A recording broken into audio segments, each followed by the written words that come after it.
نبی کریم صلی اللہ تعالیٰ علیہ وسلم کے کچھ صحابہ نے اس بات کو محسوس فرمایا کہ نبی کریم علیہ الصلاۃ والسلام کے اخراجات بہت زیادہ ہیں، کثیر تعداد میں مہمانوں کا آنا جانا رہتا ہے، بہت سارے لوگوں کی مہمان نوازی اللہ کے محبوب کے ذمہ کرم پر ہے، اور اس کے برعکس صورتحال یہ ہے کہ سرکار کے بظاہر جو آمدن کے ذرائع ہیں وہ بہت کم ہیں۔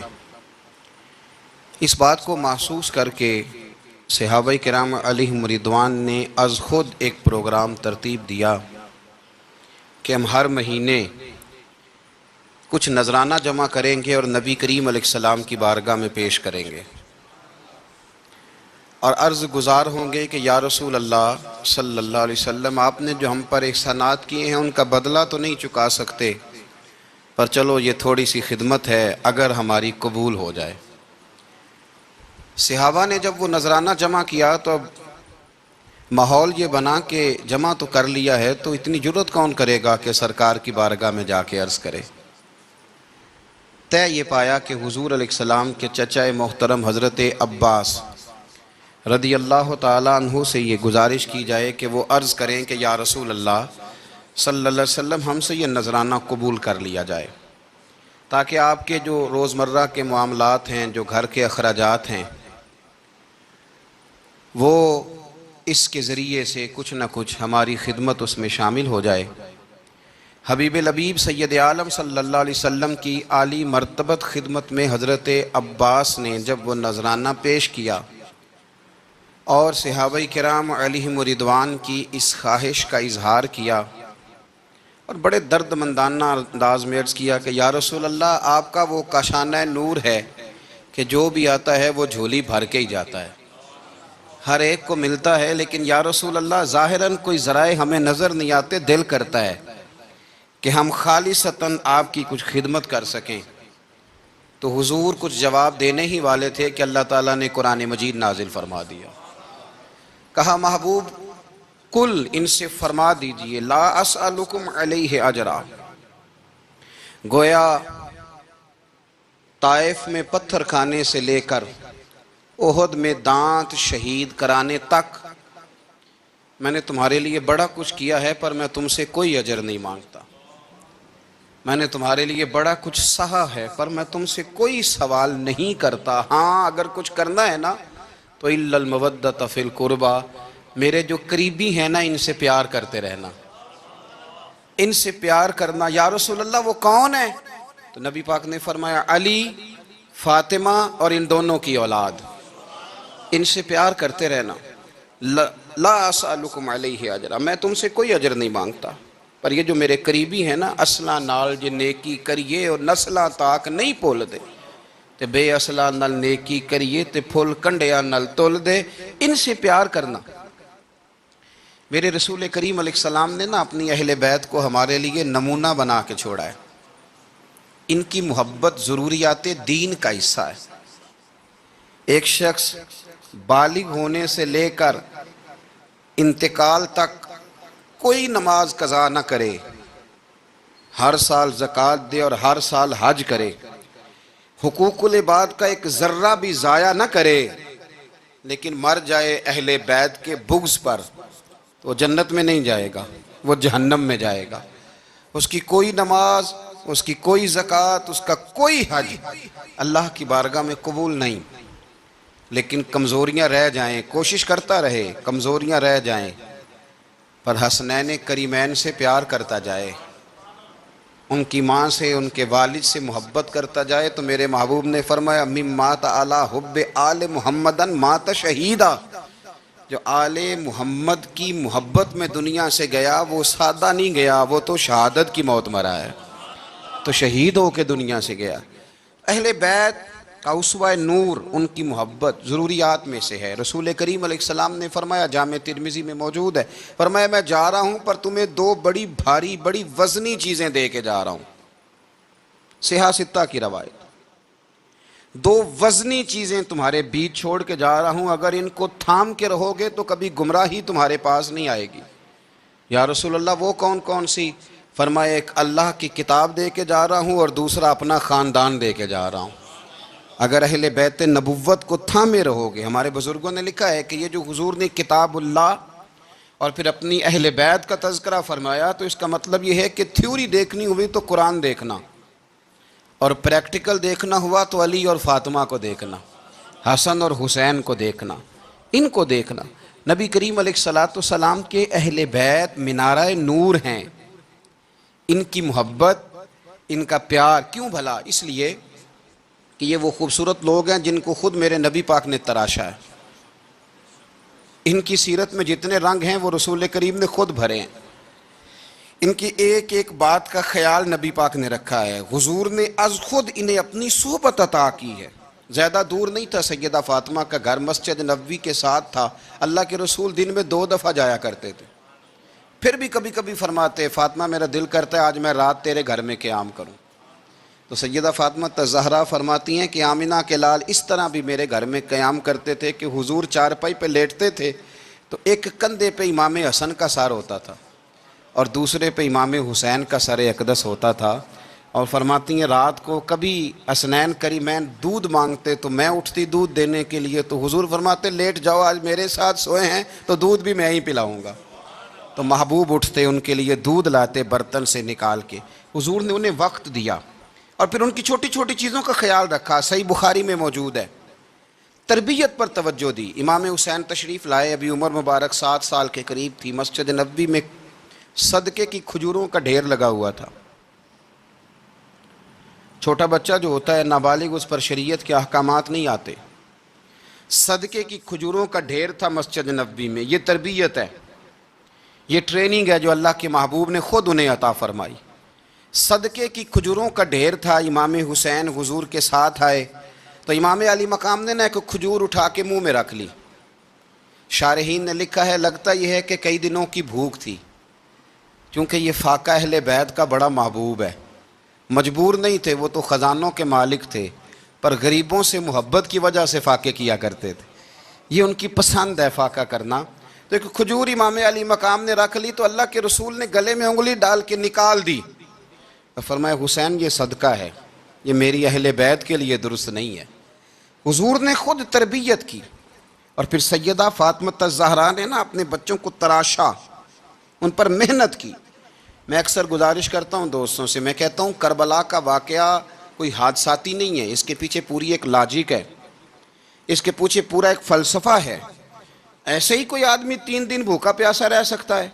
کسی آدمی کو صبح اس نے کھانا کھایا اور شام تک کھانا نہ ملے تو ٹانگیں کانپتی ہیں۔ رمضان المبارک میں عبادت کی نیت سے روزہ رکھنے والے بھی شام کو بڑے پریشان ہو جاتے، اور مسلسل 3 دن کھانا نہ کھایا جائے اور پانی نہ پیا جائے، اور حال یہ ہے کہ وہی آدمی تلوار لے کے میدان میں نکلے اور اس کی حالت یہ ہو کہ لوگ اس کے آگے دوڑنا شروع کر دیں، ہزاروں کی فوجیں تاب نہ لا سکیں۔ علی کا گھر بھی وہ گھر ہے کہ جس گھر کا ہر ایک بچہ جسے دیکھو وہی شیر خدا معلوم ہوتا ہے۔ یہ کوئی آسان ہے؟ اس کے پیچھے پوری ایک اس کے پیچھے فلسفہ ہے۔ امام راضی کی تفسیر کبیر دیکھیے گا، امام راضی کہتے ہیں کہ سیدہ فاطمہ الزہرا رضی اللہ تعالی عنہ کے دونوں شہزادے حسنین کریمین بیمار ہو گئے تو سیدہ نے منت مانگی کہ بچوں کو شفا ہوگی تو 3 روزے رکھوں گی۔ شفا ہو گئی، روزے بھی رکھ لیے۔ اور جب مولا علی شیر خدا روزہ رکھنے کے لیے بیدار ہوئے، سیدہ فاطمہ الزہرا بیدار ہوئیں تو امام حسن اور حسین بھی اٹھ گئے۔ 7-8 سال کی عمر، اماں جی ہم نے بھی رکھنا ہے۔ صبح کھجور اور دودھ سے روزہ رکھ لیا گیا۔ عین افطاری کے وقت مولا علی کہتے ہیں فاقے چل رہے تھے، کہیں سے میں جوں لایا تھوڑے سے، سیدہ فاطمہ الزہرا نے پیس کر روٹیاں پکائیں۔ وہ وقت جو بڑا مشکل ہوتا ہے افطار کا، کہتے ہیں اس وقت جب کھانے کے لیے بالکل ہاتھ آگے بڑھنے لگے اور امید تھی کہ ابھی سیدنا بلال اللہ اکبر کہیں گے تو روزہ کھلے گا، لیکن ابھی چند ہی منٹ رہتے تھے کہ دروازے پر ایک فقیر نے صدا دی، کہنے لگا سارے مدینے کے دروازے کھٹکھٹا آیا ہوں، قحط ہے، فاقہ ہے، اے رسول اللہ کے خاندان والو میں یتیم ہوں، کسی نے بتایا ہے کہ اور کوئی دروازہ کھلے نہ کھلے سیدہ کا دروازہ تیرے لیے ضرور کھلے گا، کیا یتیم کو روٹی ملے گی؟ تو حضرت مولا علی نے بچوں کی طرف دیکھا ہی تھا کہ امام حسن ساری روٹیاں جا کے دروازے پہ دے آئے، کھجور اور پانی سے افطار ہو گیا۔ صبح پھر کھجور اور دودھ سے روزہ رکھا۔ امام راضی کہتے ہیں عین وہ وقت جب افطار کا ٹائم آیا تو پھر دروازے پہ کسی نے صدا دی، کہا رسول اللہ کے خاندان والوں میں مسکین ہوں، رات سے روٹی کھائی ہے، نہ صبح کھا سکا نہ دوپہر، کسی نے بتایا ہے کہ اس دروازے سے خالی کوئی نہیں جاتا۔ امام حسن نے پھر سارا لنگر اٹھایا اور پھر جا کے دے دیا۔ تیسرا دن پھر ہوا۔ مجھے لگتا ہے کہ جب افطار کا ٹائم آیا ہوگا نا تو یہ خود ہی سارے دروازے پہ دیکھتے ہوں گے، یہ کوئی آیا نہیں لینے والا ابھی تک۔ لگتا ہے کہ نظریں دروازے پہ تھیں۔ عین افطار کے وقت 3 روٹیاں جب جاؤں کی پک کے آئی تو ایک بھکاری نے صدا دی، کہنے لگا میں قیدی ہوں، آج ہی قید سے رہائی ملی ہے، پہلے دن کسی کے دروازے پہ صدا دی ہے روٹی ملے گی۔ امام حسن وہ کھانا دے کے واپس لوٹے، کھجور اور پانی سے افطار ہوا، اور جیسے ہی مسجد نبوی میں تینوں باپ بیٹا نماز پڑھنے گئے تو مولا علی کہتے مجھے بتانا نہیں پڑا، رسول کریم نے میری طرف دیکھ کے فرمایا علی تیرا، فاطمہ کا، حسن اور حسین کا 3 دن والا عمل خدا کو بھی بڑا پسند آیا ہے اور محمد مصطفیٰ کو بھی بڑا پسند آیا ہے، وہ بڑا پسندیدہ عمل۔ میں کہتا ہوں کہ حضرت فاطمہ نے نا ان کی تربیت پہلے ہی کر دی تھی، 3 دن بغیر افطار کے روزہ رکھنے کی، وہ ٹریننگ گھر سے ہو چکی تھی۔ اب میدان کربلا میں 3 دن بھوکا پیاسا رہنا ان کے لیے مشکل نہیں تھا، وہ تو ان بچوں کے لیے مشکل ہوتا ہے جو کھانا دیر سے پکنے سے برتن توڑنے شروع کر دیتے ہیں۔ وہ بچے بلیک میل ہوتے ہیں جن کو ایک وقت ان کے پسند کا کھانا نہ ملے تو وہ گھر میں جو ہے وہ ادھم شروع کر دیتے ہیں، جن کی ماں نے عادت ڈالی ہو کہ بیٹا 3 دن بھوکے پیاسا رہنا ہوا تو رہ لینا، لیکن کسی بھی باطل کے ساتھ کمپرومائز نہ کرنا، ان کے لیے اتنا مشکل نہیں تھا۔ تو ان کی تربیت ہوئی، ان کی ٹریننگ ہوئی، پھر اللہ نے ان کی سیرت میں رنگ بھرے، ان کے کردار میں حسن آیا، وقار آیا۔ حضرت امیر معاویہ رضی اللہ تعالیٰ عنہ نے ایک شخص کو بھیجا مدینہ منورہ شام سے، تو اس نے کہا میں نے امام حسین سے ملنا ہے، تعارف کیا ہے؟ جناب امیر معاویہ فرمانے لگے مسجد نبوی میں جانا جس کے گرد لوگ سب سے زیادہ ادب سے بیٹھے ہوں اور جس کی باتیں سب سے زیادہ میٹھی ہوں اور جس کی نظریں سب سے زیادہ جھکی ہوں اور جس کے چہرے پر تمہیں سب سے زیادہ وقار نظر آئے وہی علی کے بیٹے حسین ہوں گے۔ جو سب سے زیادہ تمہیں وہاں ماحول کے اندر جو شخص نظر آئے، پوچھنے کی ضرورت نہیں پڑے گی، وہ شخص کہتا میں مدینے آیا تو میں نے واقعی ایک شخص کو دیکھا، شہد کے گرد مکھیوں کا اتنا ہجوم نہیں ہوتا جتنا امام حسین کے گرد رسول اللہ کے غلاموں کا ہجوم تھا، لیکن نظریں جھکی ہوئی، باتیں میٹھی، لہجہ گداز لفظوں میں رانائی، اور لوگ کئی باتیں پوچھتے تو علی کے صاحبزادے ایک آدھ جملہ بولتے تو لگتا یہ کہ وہ جملہ سیدھا دل میں اترتا چلا جاتا ہے۔ امام علی مقام کے کردار میں نا کچھ باتیں بڑی زیادہ تھیں، بہت زیادہ تھیں، بڑا حسن تھا۔ ایک بات تو یہ تھی امام حسین رضی اللہ تعالیٰ عنہ کا علم و فضل بڑا کمال کا تھا۔ ایک دفعہ صحابہ میں مسئلہ بن گیا کہ بچہ پیدا ہوتا ہے تو اس کا وظیفہ کیسے لگانا ہے۔ امام حسین کا علم و فضل بتا رہا ہوں، علم و فضل، تو بات بڑی پیچیدہ ہو گئی۔ حضرت عبداللہ ابن زبیر کے پاس لوگ آئے، کہنے لگے کہ آپ بڑے صاحب علم و فضل ہیں، آپ نے حضور علیہ الصلوۃ والسلام کے ساتھ وقت گزارا ہے، تو مسئلے کو حل کریں کہ بچہ پیدا ہونے کے بعد حکومت اگر وظیفہ لگائے گی تو کب لگائے گی۔ جب بحث طول پکڑ گئی، مسئلہ حل نہیں ہوتا تھا، تو حضرت عبداللہ ابن زبیر کہنے لگے ہم سے نہیں حل ہوگا، ایک بندہ ہے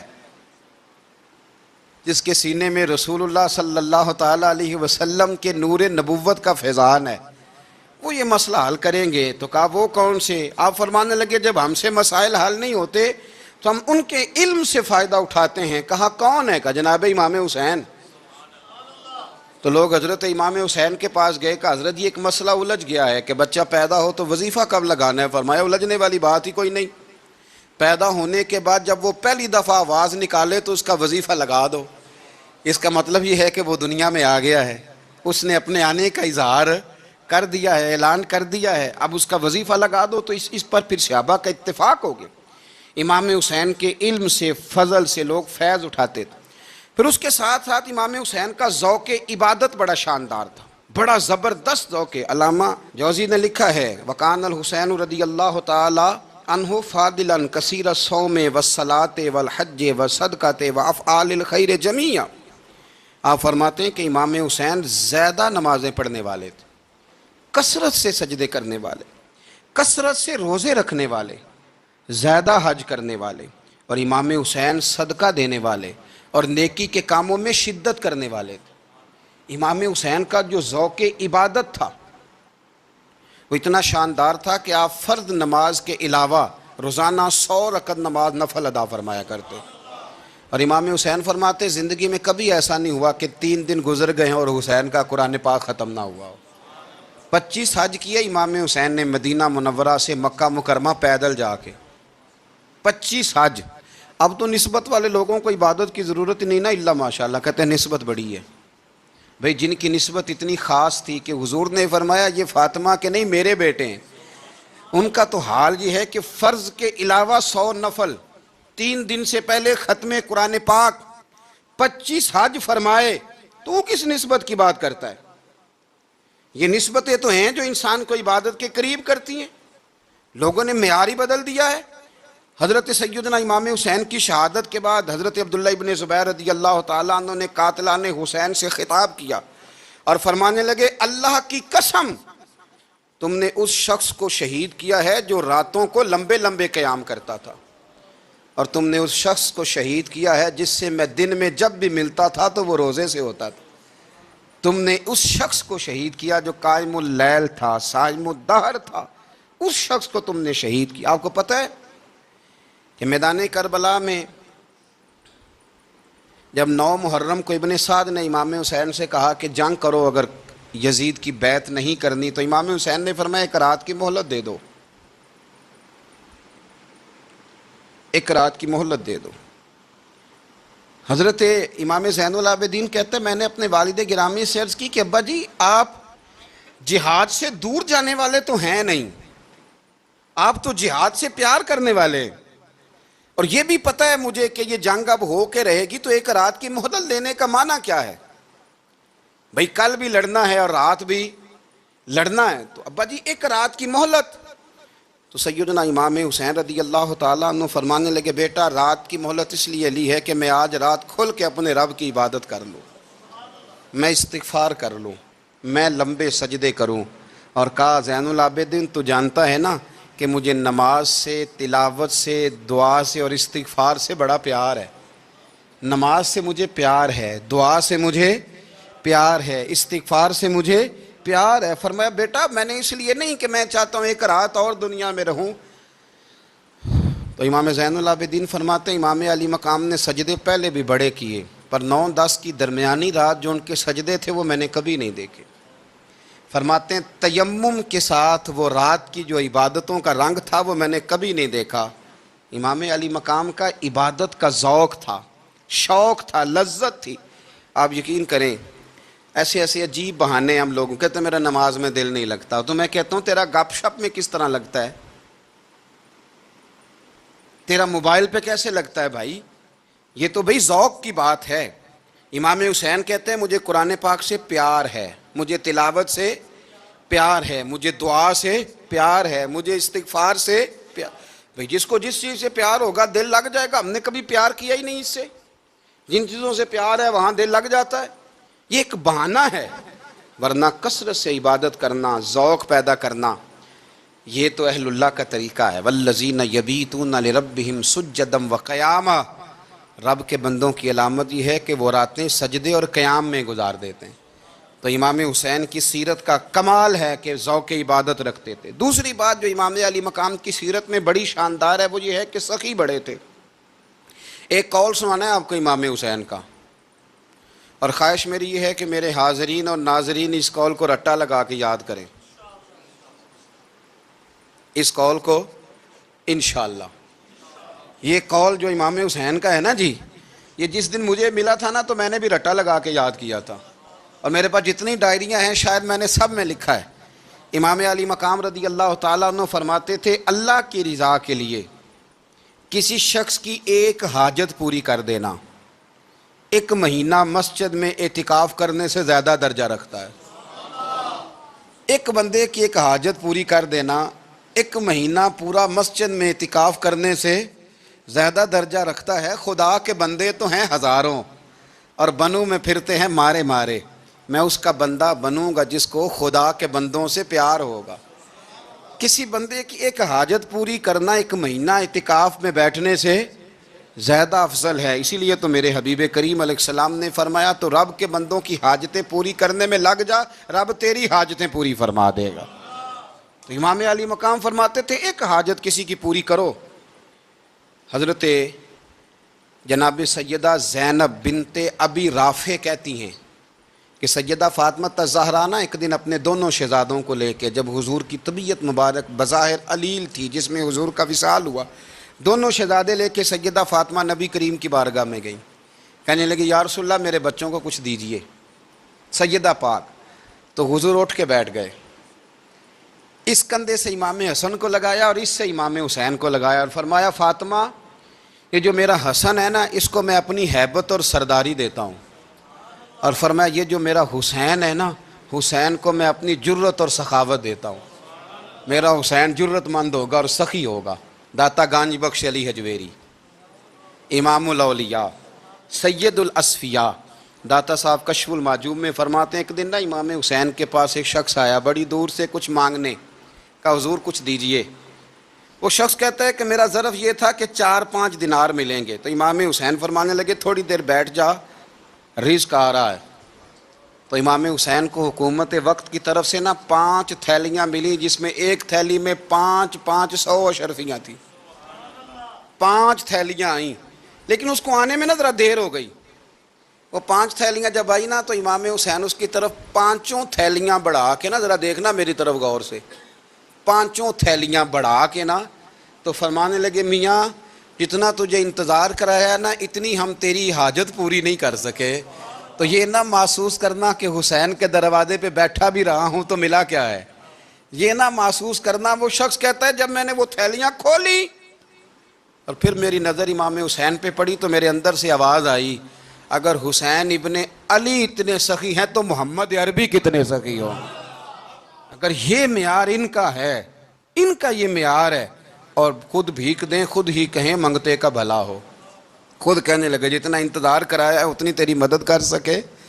یہ سخاوت کا معیار تھا، یہ طریقہ تھا۔ ایک دفعہ سیدنا امام حسین رضی اللہ تعالیٰ عنہ کے گھر کے اندر نا 5000 دینار آئے، مسجد میں تھے، آپ کو 5000 دینار ملے تو امام زین العابدین کہتے ہیں کہ مسجد سے لے کر گھر آنے تک امام حسین نے 5 کے 5000 اللہ کے رستے میں خیرات کر دیے۔ فرماتے میں نے کہا ابا جی 5 دینار کی گھر میں ضرورت تھی، مالاں والے سخی نہیں ہوندے تے سخیاں کل مال نہیں ہوندا، ایتھے اوتھے دوویں جہانی سخی کنگال نہیں ہوندا۔ کہا ابا جی 5 دینار کی گھر میں ضرورت تھی، تو کہتے ہیں مجھے فرمانے لگے بیٹا یہ جن کو میں نے دیا ہے نا یہ گھر کے لیے ہی دیا ہے، یہ گھر کے لیے ہی دیا ہے، جن کو دیا ہے تمہارا کیا خیال ہے یہ باہر خرچ ہوا ہے، یہ گھر کے لیے ہی ہے۔ اس لیے کہ جب انسان دوسروں پر شفقت کرتا ہے تو اللہ اس کے گھر پہ رحمت فرماتا ہے۔ امام حسین کے مزاج میں پہلی بات میں نے ذوق عبادت کی عرض کی، دوسری بات عرض کر رہا ہوں کہ سخاوت۔ حضرت اسامہ بن زید بڑے پیارے ہیں میرے نبی کریم کے، بڑے پیارے۔ حضرت اسامہ بن زید کے بارے میں سیدہ عائشہ صدیقہ فرماتی ہیں ان کے ناک سے اگر رینٹھ نکلتی تھی تو اللہ کے رسول اپنے دستے مبارک سے صاف کر دیتے تھے، اور سرکار فرماتے تھے کہ اگر اسامہ لڑکی ہوتا نا، ان کے غلام کے بیٹے تھے حضرت زید بن عمرو، اگر یہ لڑکی ہوتا میں اسے زیور پہناتا۔ بڑے پیارے تھے، لیکن جب ان کا آخری وقت آیا نا تو 60,000 دینار کا قرضہ تھا، رشتہ داروں سے کہا، دوستوں سے کہا، یاروں سے کہا، پر قرض ادا نہیں ہو رہا تھا۔ حضرت اسامہ بن زید کہتے ہیں بڑا پریشان تھا۔ جب حد ہو گئی نا تو حضرت اسامہ بن زید فرمانے لگے جاؤ کوئی حسین ابن علی کو خبر کرو، ان سے کہو میں نا غلام ہوں آپ کے نانا کا، اور مقروض دنیا سے چلا گیا تو کیا بنے گا۔ امام حسین کو خبر ملی تو دوڑے آئے۔ لاجپال اس پیر کو نہیں کہتے جو تگڑا نذرانہ لے کے تو ماتھا چوم لے، لاجپال تو اس کو کہتے ہیں کہ جب ضرورت پڑے تو وہ سر پہ موجود ہو۔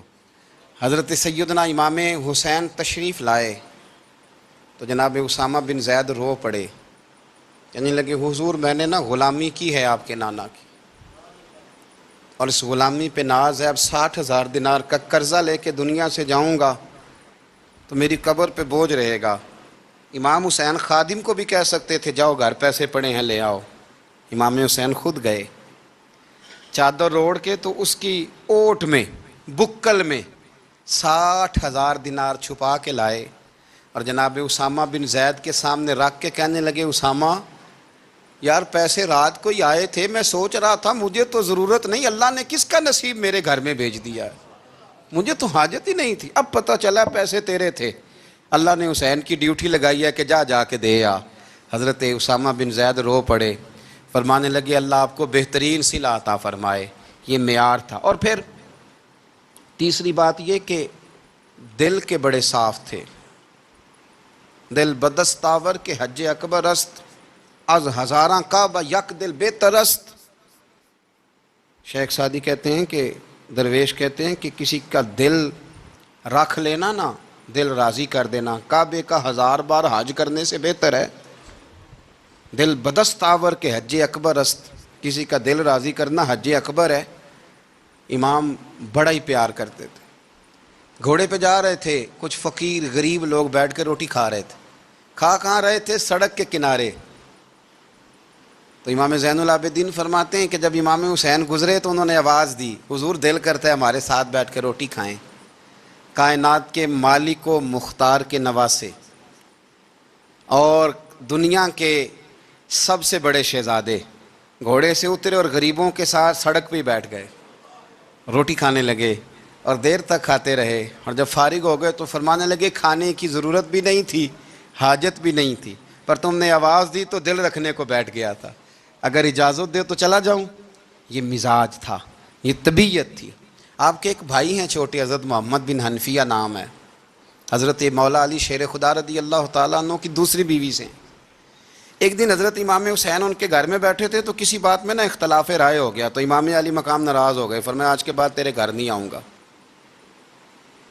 رومال اٹھایا چلے گئے۔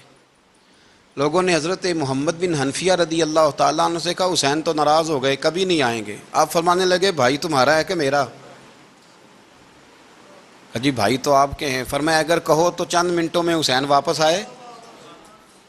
جناب ناراضگی ہو گئی ہے۔ فرمایا ناراضگی ہوئی ہے پر میں اس کے دل کی نرمی کو تو جانتا ہوں نا، اس کے مزاج کے اندر جو محبت ہے اس سے تو ابھی آئے۔ کہ جناب وہ کیسے؟ فرمانے لگے دیکھنا ذرا۔ تو امام حسین نے خط لکھا، حضرت محمد بن حنفیہ نے رکا لکھا، کہنے لگے حسین میرے باپ کا نام بھی علی ہے اور آپ کے باپ کا نام بھی علی ہے، پر ایک فضیلت ایسی ہے جس میں آپ کا مقابلہ نہیں کر سکتا، وہ یہ ہے کہ آپ سیدہ فاطمہ الزہرا کے لال ہیں، آپ محمد مصطفیٰ علیہ السلام کے نواسے ہیں۔ کہنے لگے بھائی جان آپ نے نانا جان کی وہ حدیث تو سنی ہوگی کہ دو لوگ ناراض ہو جائیں تو جو صلح پہلے کرے جنت میں پہلے جائے گا۔ فرمانے لگے دل میرا کر رہا تھا کہ پہلے صلح کر لوں، لیکن پھر بڑے بھائی کو پشت کروں گا جنت میں جاتے ہوئے، یہ بھی تو بے ادبی ہے نا۔ اب خط میں نے لکھ دیا ہے، آپ کا جو ارادہ ہو۔ امام حسین نے خط پڑھا تو آنکھوں میں آنسو آ گئے، پھر سے رومال اٹھایا۔ بچے پوچھنے لگے کہاں جا رہے ہیں؟ کہا بھائی کے گھر جا رہا ہوں۔ کہا آپ تو ناراض تھے؟ فرمایا تھا ناراض پر ہے تو میرا بھائی نا، ہو گئی بات ختم۔ بڑی دل میں نرمی، طبیعت میں سوز، لہجے میں گداز، لیکن اس کے ساتھ ساتھ امام حسین رضی اللہ تعالیٰ عنہ کا جذبہ جہاد، امام حسین کی استقامت۔ آج لوگ ادھر ہوتے ہیں جس طرف ہوا کا رخ ہوتا ہے، آج لوگوں کی سوچوں کا زاویہ یہ ہے کہ جدھر رش زیادہ ہوگا ہم بھی ادھر جائیں گے۔ ہم یہ نہیں دیکھتے حق کس طرف ہے، ہم یہ دیکھتے ہیں رش کس طرف ہے۔ امام حسین رضی اللہ تعالیٰ عنہ نے رش نہیں دیکھا، حق دیکھا۔ امام حسین رضی اللہ تعالیٰ عنہ استقامت کے وہ پہاڑ ہیں، معمولی آدمی نہیں تھے۔ فرزق شاعر کہتا ہے کہ میں نے امام حسین سے کہا تھا، میں نے کہا لوگوں کی تلواریں یزید کے ساتھ ہیں پر دل آپ کے ساتھ ہیں، دل آپ کے ساتھ ہیں۔ امام حسین رضی اللہ تعالیٰ عنہ نے زمانے کے حالات نہیں دیکھے، حق اور سچ دیکھا۔ جتنی چیزیں انسان کو کمزور کر سکتی ہیں وہ ساری امام حسین پہ طاری کی گئیں، جتنی چیزیں۔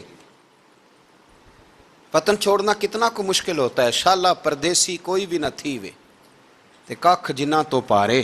حضرت سلطان باؤ فرماتے ہیں بچو، پردیسی ہونا کوئی آسان ہے؟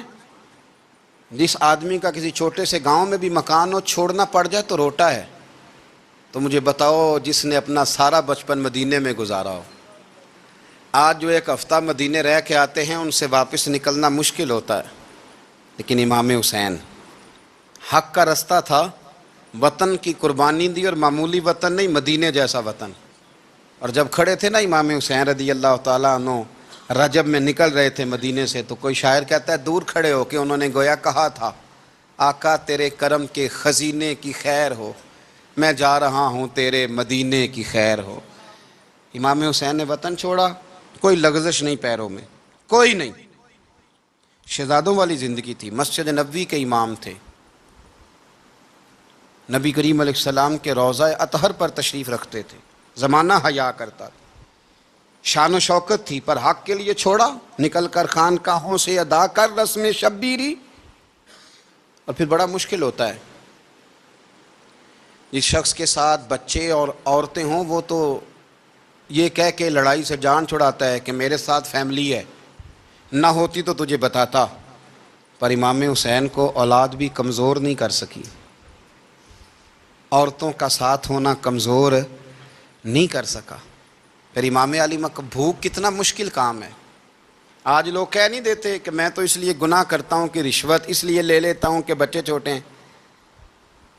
10 دنوں کی کم و بیش سفر، 3 دنوں کی بھوک اور پیاس، پر حق کے رستے میں امام حسین کو کوئی چیز کمزور نہیں کر سکی۔ اور پھر وہ جتنی باتیں لوگ کہہ سکتے تھے وہ ساری کہیں گئیں، ساری۔ اور آ کے عرض کرنے لگا حضور یہ کوئی معمولی دشمن نہیں، یہ وہ ظالم ہیں جو لاشوں پہ بھی گھوڑے دوڑا دیتے ہیں۔ تو امام علی مقام فرمانے لگے جو شہادت کا جذبہ لے کے نکلے وہ پھر انجام نہیں دیکھا کرتا۔ وہ انجام، وہ جتنی چیزیں جو استقامت کے رستے میں آ سکتی ہیں وہ ساری چیزیں رستے میں آئیں، پر امام علی مقام نے کسی چیز کی پرواہ نہیں کی۔ آج کا مسئلہ یہ ہے کہ آج لوگوں میں استقامت نہیں ہے، رات کو کچھ ہوتے ہیں، سویرے کچھ ہوتے ہیں، دوپہر کو کچھ ہوتے ہیں، شام کو کچھ ہوتے ہیں۔ ہمارا کل انداز تکلم کچھ اور ہوتا ہے، صبح کچھ اور ہوتا ہے۔ امام علی مقام میدان میں رہے، ایک میت گھر میں ہو جائے تو کئی دنوں تک آنکھ کھلتی نہیں، ہوش رہتا نہیں۔ سب سے زیادہ مصائب امام حسین نے دیکھے، سب سے زیادہ، اور گھوڑے پر بیٹھنے سے پہلے پہلے ساری تکلیفیں آپ دیکھ چکے تھے۔